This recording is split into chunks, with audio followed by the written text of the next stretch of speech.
রাধে রাধে, হরে কৃষ্ণ সবাইকে। আজ মোহিনী একাদশীর শুভেচ্ছা জানিয়ে গোপু সোনার এই মিনি ব্লগটা শুরু করলাম।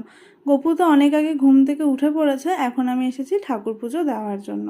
সেই কারণে প্রথমে চন্দন ঘষে গোপু স্নানের জলটা রেডি করে নিয়ে গোপুকে স্নান করিয়ে দিলাম। তারপরে এখন আমি রাধাকৃষ্ণের মুখটা মুছিয়ে দিচ্ছি, তারপরে এক এক করে সব ভগবানের মুখগুলো মুছিয়ে দেব। তারপরে আমি শিবের মাথাতে জল ঢেলে নিলাম। আর তোমরা তো জানো এখন কিন্তু চন্দন যাত্রা চলছে, তাই দেখো গোপুকে ভরিয়ে চন্দন মাখিয়ে দিয়েছি। তারপরে সব ভগবানকেও কিন্তু আমি চন্দন মাখিয়ে দিয়েছি। চন্দন মাখানোর পরে সবার চরণে ফুল তুলসী পাতা দিয়ে শৃঙ্গার করিয়ে এখন আমি ভগবানের আয়না দর্শন করাবো। তারপরে আরতি করে ভগবানকে ভোগ নিবেদন করব। আর আজ যেহেতু একাদশী ছিল, তাই আজ ভগবানকে ফল ভোগ নিবেদন করেছিলাম। আর আজকে ভোগের মধ্যে ছিল তরমুজ, শশা আর কলা।